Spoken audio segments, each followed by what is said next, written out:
Assalamu alaikum students, I hope you all are fine and doing well. Today is 22nd August 2025 and day is Friday. Start करते हैं अल्लाह ताला के बाबरकत नाम से। आप लोग भी इल्म में इजाफ़े की दुआ पढ़ें। रब्बी ज़िदनी इल्मा, ऐ अल्लाह मेरे इल्म में इजाफ़ा फरमा। अब बढ़ते हैं अपने आज के SLO की जानिब के हमारा आज का काम क्या है।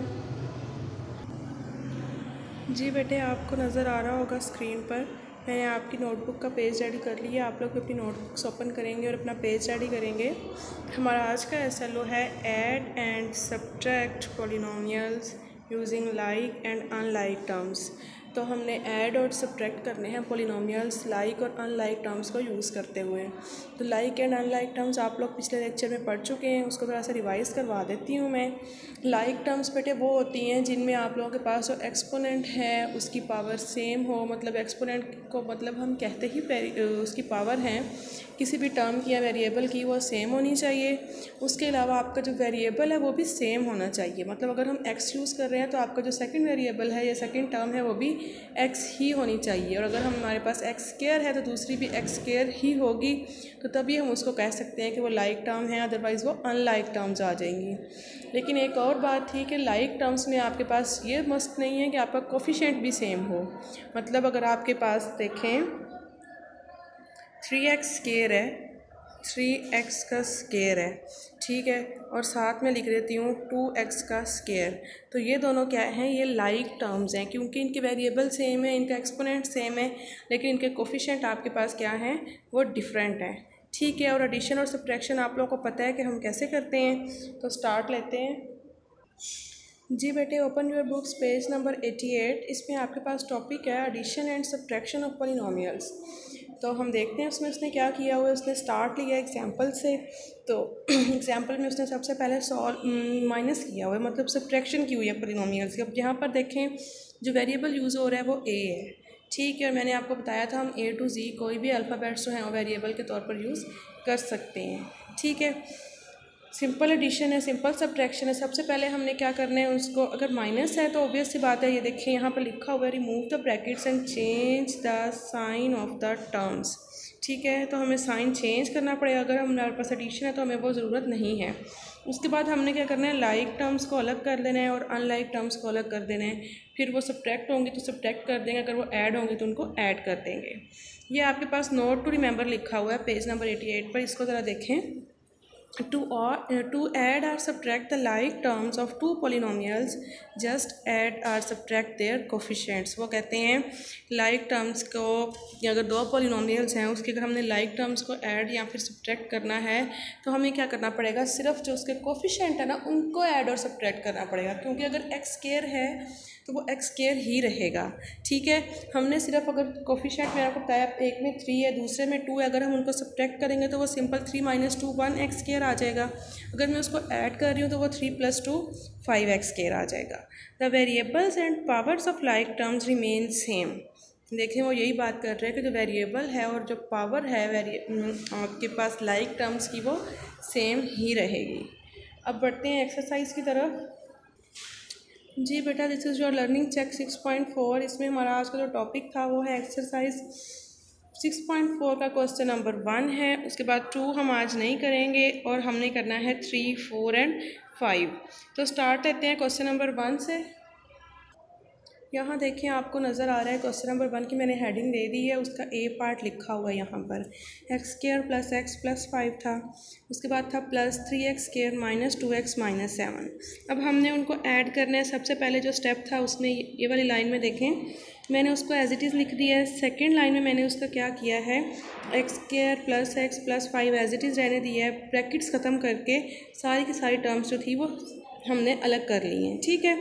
थर्ड स्टेप में क्या हुआ है, आप लोगों के पास मैंने जो लाइक टर्म्स थी उनको इकट्ठा कर लिया, अनलाइक को अलग कर दिया। एक्स स्क्वायर और 3x स्क्वायर लाइक थी, मैंने इकट्ठा कर लिया। फिर x और 2x लाइक थी, मैंने साथ उसको रख लिया।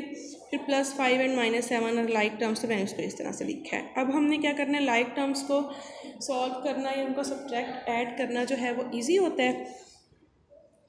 उसके बाद देखें x square plus 3x square है, तो एक्स स्क्वायर के साथ ऑब्वियसली तो हमें नज़र नहीं आ रहा कि कोफिशिएंट हमारे पास क्या है, लेकिन जिसके साथ कोई कोफिशिएंट नहीं होता उसके साथ 1 होता है, हमें पता है इस बात का। ठीक है, तो 1 + 3 आंसर आ जाएगा आपके पास 4x स्क्वायर, फिर प्लस एक्स और -2x था, तो प्लस माइनस माइनस होना था उसने, तो -2 में से हम +1 माइनस करेंगे तो आपके पास -x आ जाएगा। साइन हमें पता है जो बड़ी वाली वैल्यू होती है उसका आता है, जिस तरह से मैंने माइनस लिखा। नेक्स्ट आते हैं 5 - 7 की तरफ, तो देखें प्लस माइनस फिर से माइनस हो गया, 7 - 5 2, और साइन अब फिर से हमारे पास बड़े वाला आ गया।